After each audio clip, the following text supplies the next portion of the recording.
Welcome back, everybody, to another episode of the Inside Track podcast, our first episode of 2025, where we give our analysis, picks, and wagers for a couple of the weekend's top races. I'm your host, Ben Kudla, and our first guest of 2025 is old Ellis Starr, Equibase's national racing analyst with decades of handicapping experience. Be sure to check out his picks and blogs at Keeneland, Equibase, AmWager, and ABR, and follow him on all platforms at Uber Capper. So thank you so much for being here, Ellis. Hope you had a great holiday. Thanks. I'm gonna change my name to Old Ellis Starr. I like that. That works. You like That's that? Yeah, that was off the dome, man. That's yeah, no, it's fun. I'm glad we're ready. Light weekend in terms of graded stakes, but some really interesting races. Yeah, it is a light weekend. Just one graded stake across North America this week, but some fantastic listed stakes. And going with listed stakes, what we've seen so far last weekend on the Jerome and Smarty Jones. If you had to make one single win wager today in the Kentucky Derby, who would it be and why? Okay, well, why not? It's gonna be, the overhypedness of horses trained by Bob Baffert. God bless him. But still, even though odds, even the future books as well as regular races, you're going to get overbet, and a lot of those overbet horses have been beaten. So it has to be journalism. Really strong win. Citizen Bull went wire to wire in the Breeders' Cup Juvenile, but you're not going to win the Derby wire to wire. And journalism already showed a lot of maturity, winning the La Salle Futurity, coming from a few lengths back. He's by Curlin. So I have no question about his ability to get a mile and a quarter. So if you wanted me to make a bet today, probably not be more than $10 though, but I would bet journalism. I love journalism. And also for our devoted, lovely fans out there, I did pick him a couple of weeks ago. So be sure to tune in to the Inside Track every week. What about you? You put me on the spot. Wait a second. What's yours? Okay. Well, obviously, my big baby, ferocious boy, Chancellor McPatrick, future Hall of Famer, back-to-back Grade 1 winner in the Hopeful and Champagne. And the Champagne, he lost an iron and still won a Grade 1.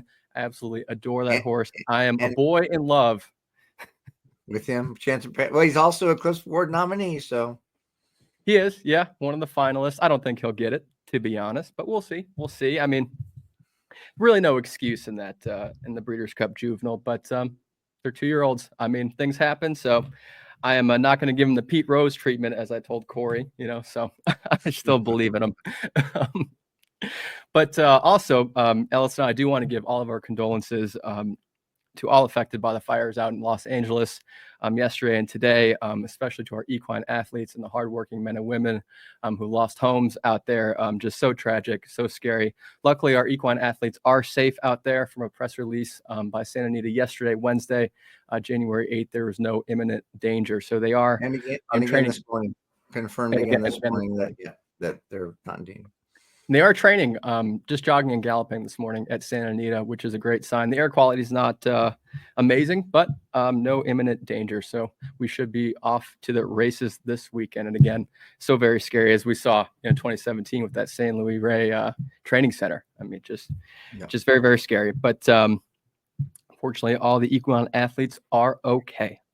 Moving on, friendly reminder, this Saturday is another free Race to the NHC contest for active Race Lens users.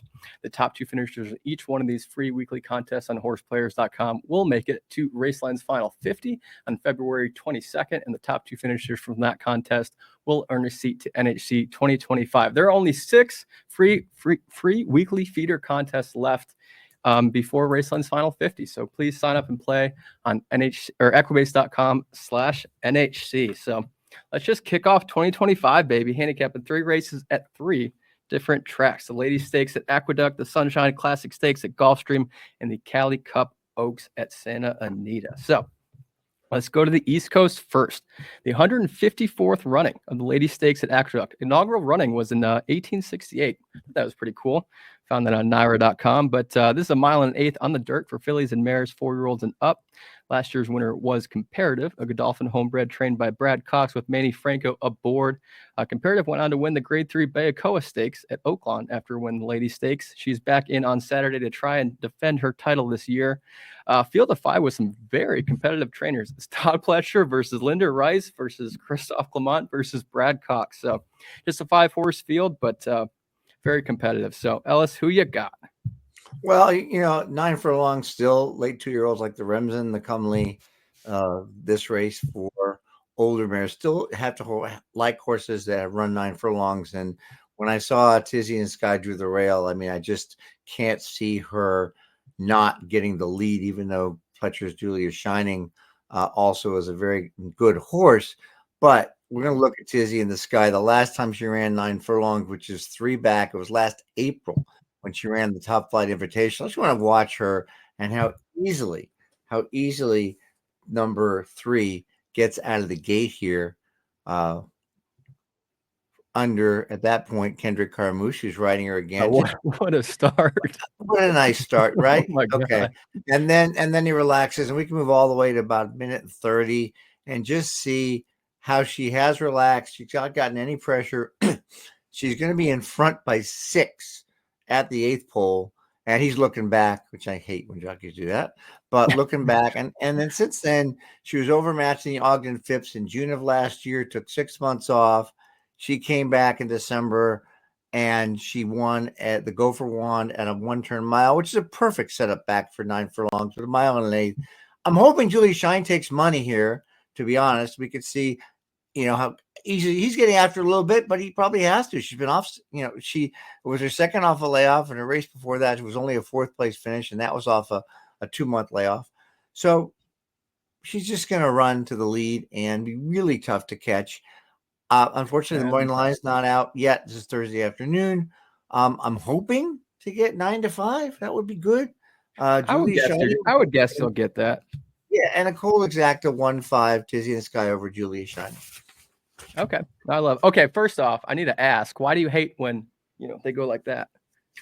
Oh, first of all, they can fall off. It has happened. Okay. Second of all, just ride your race. Don't worry about you know your competition is, especially when they're doing that. It's usually, I say half the time, in my opinion, it's a sign that your horse is getting tired. You feel the horse starting to get tired under you, and you're wondering how much distance you have to the next horse. And so it could just be, oh, well, if you bet that horse, sometimes you just say, I'm going to be in trouble now. But I just don't like it. It just leads to trouble. You shouldn't look under their legs. You shouldn't look behind them. Just ride their race out and not worry about it. Maybe. Okay. I'll have a couple disagreements. I mean, what if you got a Sure. horse coming on your inside? You can't really see it. You don't want to stop riding or riding as hard as you can, but there's that. I don't mean but that. Also remember Rachel Alexander's Oaks. Okay, one of the greatest races of all time, by the way. But anyway, Calvin Burrell literally just kept looking around. I mean, he obviously had the best horse that day. So yeah. Couple disagreements. I don't mean when they're close. I don't mean when they're close, Ben. I mean like that case where he's 2-3 lengths in front and he wants to see. Yeah, not even at the. It's not. Yeah, you don't look under your legs. Don't look over your shoulder when you're way in front. If you know you're way in front. In most cases, you already know you're way in front because you've done that. On the turns, you could look to your side a little bit and see where you're at. So. Fair enough. I do like Tizzy in the Sky. I went kind of back and forth with Julia Shining as well. But the fact that Julia Shining is out of multiple grade stakes winner, Dreaming of Julia, with Dylan Davis aboard. Dreaming of Julia has 3 foals to race, 2 of them winners, combined lifetime progeny, 26 starts with 13 wins, 50%, 81% in the money.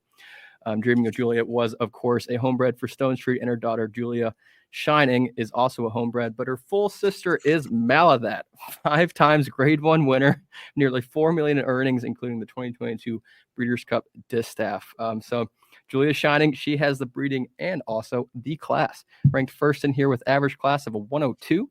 Ranked first in late pace rating as well, which I love, 112.0. Started off her career undefeated, winning a maiden special 800K at Keeneland. Her career debut, traveled to Aqueduct to win the Grade 2 Demoiselle on a sloppy track, then ran 3rd by length in the Suncoast Stakes, 3rd by just 3/4 length in the Grade 1 Ashland Stakes at Keeneland. Loses to Zagara by 7 lengths in the Grade 2 Mother's Goose. Barely misses, losing by a nose to Raging Sea in the Grade 3 Cumley Stakes at Aqueduct in November. Raging Sea finished 2nd. To Torpedo Anna last time out in the Breeders' Cup Distaff, and the 1st, 3rd, and 5th place finishers in the Grade 3 Comely all came back to win their next start. Takes a bit of a layoff, comes back in April in AOC 80 at Keeneland, finishing 3rd by a length and a half, and finishes 4th by 9 lengths. The Hilaire DuPont Distaff Stakes on Preakness weekend at Pimlico, but Did win last time out at Aqueduct by 3.5 lengths after stumbling bad out of the gate. She was dead last by 4 lengths at the start of the race, made up a ton of ground on the backstretch. Was still fourth mid-stretch run, but had a really nice closing move on the outside and moved clear to win by 3.5 lengths. Earned a career best 103 ESF last time out for that effort. 2 wins in a second from 4 starts over this Aqueduct dirt. A win in the second from this 1.125 distance. That second being to Raging Sea at the 1.125. Tom Pletcher and Dylan Davis winning at 24% in the last 3 years together at Aqueduct. 10 wins from 42 starts and 50% in the money with a plus 88% in the ROI. In the past 3 years, they're winning at 37% together in dirt route races at all tracks. 7 wins from 19 starts and 63% in the money with a plus 34% ROI. Davis is 1 for 1 aboard this mare. I think he'll go 2 for 2. Number 5, Julia Shining, but I think we both picked the top 2 favorites. It is I have a question for you though. When you look at Yes. a race like this, and Julia Shining's a nice horse. I mean, she did kind of go winless in a lot of races since her first 2. Seven in a row. Yeah. And she's still also prepping out of a 1 mile route win at Aqueduct, so that fits. But how do you? I would ask, how do you believe that she can win the race if Tizzy in the Sky is a lone front runner on an easy lead? Do you think she's that much of a kick? Yes, but I don't think Tizzy in the Sky is going to get as easy as a lead. And I know on paper it doesn't look that way, but I think Linda Rice is going to send that horse. Number 2, Just Music. Okay. I think she's going to absolutely send him. And I don't think he's going to get an easy lead, or she's going to get an easy lead, excuse me. So Julia Shining, all class. Like you said, the 2 turns last time out winning. That's my play. I'm hoping to get at least 2 to 1, but we'll see. But anyway, there's your 154th running of the Lady Stakes at Aqueduct. Let's move on down to the Sunshine Classic Stakes at Gulfstream Park, a mile on the 16th on the dirt for Florida bred 4-year-olds and up Sunshine State natives only. So last year's winner was Lure Him In at odds of 7 to 1 for trainer Herman Walensky with Edwin Gonzalez in the irons. Field of 12 in here, including last year's Sunshine Classic Stakes winner Lure Him In, who was number 3 in here. I thought it was kind of a tough race to handicap, but also fun at the same time. So I'm interested to see who you went with. It was an easy race to handicap. Oh, okay. Oh, all right. He's flexing on me. Easy. Yeah. Number 2, Kozieris, if I'm saying it right, jumped off the page at me. A lightly raced horse, not lightly raced, really 16 wins, but lightly in terms of runs a few times a year. 1 for 6 last year, 4 for 9 in 23, but loves Gulfstream. 4 of 5 wins at Gulfstream in 9 races. 1 for 7 at other tracks. And what's really interesting here is when you think about how trainers set horses up, Kozieris came back from a layoff from August to December, 4 months in a 7-furlong sprint at Tampa.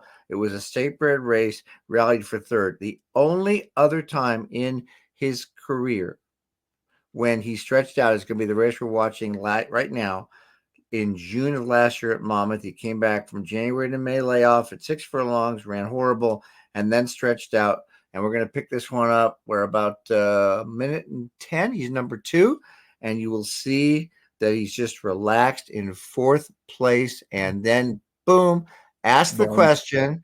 And without any encouragement, the jockey just sitting still, going to make the lead. That's a 3rd level allowance. Not a bad field that day.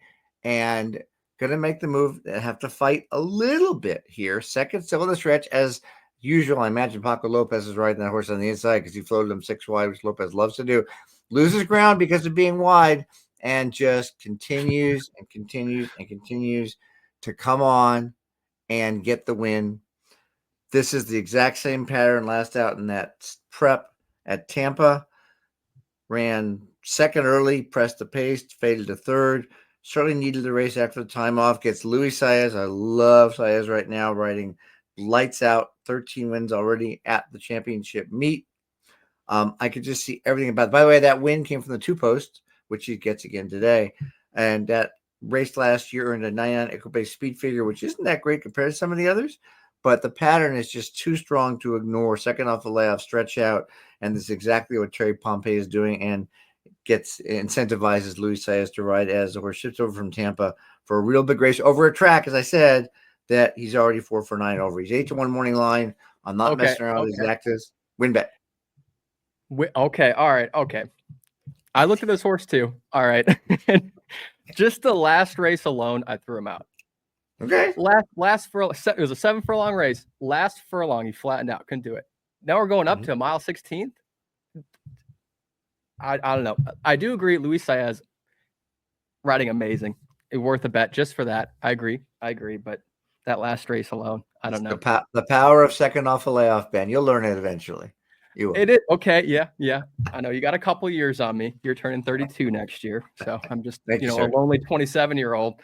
But all right. Anyway, I know you got a price here too. So I do have a price at 20 to 1 price. Okay, thank you. I appreciate that. Just like Santa gave the Grinch some respect, picking big shots. But anyway, Super Watson in here I thought was incredibly interesting. An 8-year-old gelding by Ghost Zapper. Now with the name Super in there, you can bet your bottom dollar he was bred by Live Oak Stud in Florida. Obviously, Campbell Soup connections. But he's claimed last time out as an 7-year-old gelding by Safi and trained by Safi. So he went up to Canada and got it himself. Really, just wildly interesting to me. In the past 2 years, Safi's winning at 31% at Gulfstream with horses first after being claimed. 27 wins from 87 starts. Drain Van Dyke having a tough Gulfstream meet with just 1 win from 42 starts, but nonetheless, he is a very talented rider and a guy you want to root for, so he can get it done. In the last 3 years, Safi and Drain Van Dyke are winning at 21% together in non-graded stakes races and 68% in the money. 4 wins from 19 starts, 13 in the money. Safi is winning at 22% in dirt routes at Gulfstream Park in the last 2 years, 100 wins from 446 starts. How about that sample size? All right, 446. There it is. There's that head nod, just a nod of approval. That's going to get me through the day. But oddly enough, as an 8-year-old horse, he has 3 increasing Equibase speed figures this last time out. There were 97 last time out, finishing second at Woodbine, where he got claimed by Safi for just 25,000. He's the best average speed in here with a 91, best early and middle pace rating of a 95 and 97.2 respectively. This would be his first time ever on regular dirt, but definitely has the breeding to back that up. Taking a big shot. Safi going to Canada to train, to claim for himself. I can't pass that up. At 20 to 1, I'm going to take it. The reason I decided to go value in here is because I had a hard time handicapping. And to me, unlike Ellis, there was really no clear winner that jumped up on the page to me. So I think in races like that, where you're thinking, I don't really know, take some value. That would be my advice. Ellis, do you have any advice on that? I would never argue with anybody that says I like a horse at 8 to 1 or more, especially at 20, because in a race like this, especially with horses that are kind of in and out, this is good. And the fact that your horse made the lead in the stretch and then tired a little bit is not a knock at all. It's a positive sign for me. And perhaps Safi can get that little extra out of him. He's certainly a hard knocking horse. I mean, 22 for 41 in the money, more than half his life. So definitely a good horse and interesting claim. I mean, certainly he claimed for horse for 25. The winner's share is 43 or 43. So that's a nice profit.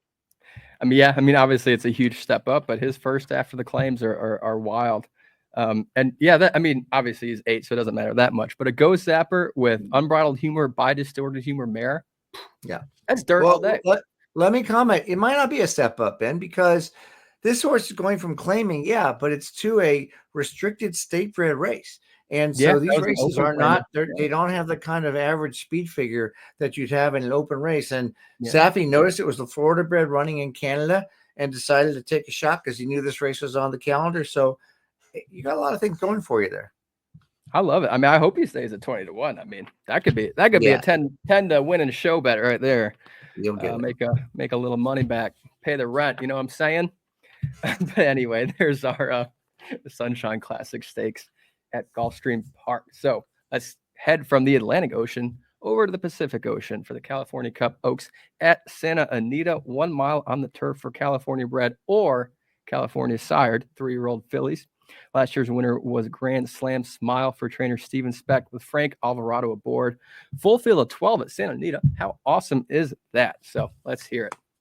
Who do you Well, got? when you get a field on the grass going 2 turns and the rails at 0, which is good, you still have to be concerned about the outside post. So my top pick is the 12, Take Another Card. Before I decided on it, though, I went to look at the video, which we're going to pull up, of her only race, which was December 29th. And it was a maiden special rate for Calbreds at 6 furlongs at Santa Anita on the flat, not down the hill. And she is going to be number 2 here. And when you see, and Frankie Dettori rode her, then he's riding her in this race. When you see a horse like this, who basically Start, by the way. broke, she broke bad, and just gonna relax anyway in the Redham colors, the purple notch, move up a little bit, but after he gets mid-pack position, he's gonna hold, and she's gonna race fourth, and then move a little bit in second. So I'm not concerned about, even though that was because she broke bad, I'm not concerned about her having to come from behind it, which is good because Dettori's going to have to drop her back. You're not going to go for the lead and expend all her energy. And you can see at this point, she's running fourth. Now he didn't take a hold, but she settled. After that, some horses get rank and they go all the way up. She settled. She's still 4 or 5 back here. Running by herself, comfortable. Running by herself. And then he's going to ask her a second time. And she's going to come around, not taking the inside path. I think she ends up going about 2 to 3 wide here in the stretch. She's got at least 3 wide. She's going by them. And this is very, very professional for a debuting 2-year-old at the time on the grass. Tori wants to ride her back. She's got a nice kick. There are a lot of horses stretching out. I think she's going to get a lot of pace to run at. She's got the best last race Equibase speed figure in the field at 88. And on career debut as well. On career debut, right, which is pretty good for a 2-year-old in the fall on turf. And I just think there's a lot of things going on. I don't know where the line's going to be, but certainly I think that people will look at that and say, oh, there's other horses that have run in stakes, other horses that run routes. And I think the post is not a disadvantage. The other 2, quickly, I'll mention that I'm going to use in some combination in exactas and trifectas. The 4 Musical Number for Dean Peterson, who's 3 for 3 at the meet, a really good trainer. She debuted in Calbred Maiden Claiming Company. And won, and then she won a starter allowance, 6 furlongs. Then she ran 5th at a mile in the race that a lot of horses come out of, the Soviet Problem. But she ran evenly in that race, which I think is good. I think she's going to improve a lot on the grass and run as well, and maybe, again, close to 20 to 1, like your horse was in the Gulfstream race. The other horse to look at would be the 2 Sunset Grayson. Grayson's a great Calbred turf sire. This is a half to a horse that went second to the Snow Chief, which is a race for Calbreds on the grass last year. A very nice two really nice 2-turn races on dirt. First by 11 and then first by a head at Pleasanton. Ships down and has good figures, 81 last time out. So certainly in range of the 88. Take Another Card earned and should improve upon. So Take Another Card to win. Some exactas boxing, Take Another Card in Sunset Grayson. Some exactas boxing, Take Another Card in Musical Numbers. And hopefully get a sweet price here on, I think, a very talented filly. You're like a lyrical genius. You spit that out like Eminem. Oh my God, I love it. But I do like Take Another Card. I think 88 is incredibly impressive for a 2-year-old. Really. Wait. We're on the same horse? No, we're not. Oh, we are not. No. I do like him for second. Okay. Actually, Simon Callahan and Dettori do not have a very good win percentage together, but I'll go through that later. The number 1 pick for me, I don't know the odds yet, but I'm hoping Take Another Card will take most of the money. But hey, Jesse, this 11, a CJ Racing homebred, fillied by Grayson, just like year 2, for the Sean McCarthy barn with Kyle Frey aboard. Coming off a really nice victory in the Soviet Prom Stakes at Los Al, running a 74 Equibase speed figure, winning by 2 lengths. Some of the 2nd, 3rd, 4th, and 5th place finishers in that race are all entered in here today, those being in the air tonight: Tequila and Therapy, Grateful, My Love, Musical Number, and Chili Philly. Hey, Jesse, didn't even have the greatest start of all time in that race either. Was shuffled back and had to go 4 wide in the first turn. That was stuck behind a wall of horses going the stretch, had to go way outside and drove clear. That race was on dirt. However, she is versatile. She broke her maiden in a maiden special weight at Del Mar, going a mile on the turf. Same distance as today. She was closer to the pace in that one, but obviously she can come from behind as well. Kyle Frey gets the mount. He's been aboard all 3 starts for this filly in the past 3 years. Sean McCarthy and Kyle Frey are winning at 30% together in turf races and 56% in the money. 8 wins from 27 starts and a plus 192% ROI with a $15.40 median win. I was like, okay, I'm sold. That was what sold me on it. I was like, all right, we're done. We're done. In the past 3 years, Sean McCarthy's winning at 28%, 51% of the money with winners last time out, 12 wins from 43 starts and 22 in the money, plus 82% ROI. Hoping for a decent price. But the fact he beat half this field in here makes me think I won't get it. But that being said, okay, I agree with everything you said about the 12. Don't need to talk about him anymore. I like him underneath for second or third. But this Grateful My Love horse, okay, very interesting. Finished fourth behind my Hey Jesse last time out in that Soviet Problem Stakes. Dancing Candy filly for the Michael McCarthy barn, who has been red hot recently, winning 4 races out of his last 10 starts at Santa Anita with 7 in the money. Flavian Pratt gets the mount, which is huge. In the past year, McCarthy and Pratt are winning at 46% together and 65% in the money with a plus 91% ROI in all races. 12 wins from 26 starts. That's wild. That's wild. And you just got to add him to underneath just based off that alone. He's going from dirt to turf, which will be interesting. McCarthy is winning at 23% in the past year at Santa Anita, going from dirt to turf, 6 wins from 26 starts and 12 in the money. I don't know if he has enough to win, just speed figures alone, but the fact he's going on turf really interests me. It's kind of like the We the Hobby horse that Peter Miller got, like, 9th by 20 lengths, that made him claiming 50 in his first, debut. And then he goes to a maiden special weight on the turf and gets second at 22-1, 23-1. So it happens. Some horses, just really take to it more than others, but more so than all, Hey Jesse is a big single for me. So, well, all 3 of these have outside posts, but they all have closing styles, so I think they won't be disadvantaged, and I could see it. Yeah, no, I like that Hey Jesse horse, but yeah, that Kyle Frey and Sean McCarthy. Do you know if they're related, Sean McCarthy and Michael McCarthy? Michael, no, I don't believe they are. Mike was an assistant to Fletcher on the East Coast. All right. Okay. Well, cool. All right. Well, there you have it. There is our California Cup Oaks. So thank you so much for watching in our first episode of the year. Good luck in all of your wagers this weekend, and we'll see you next week.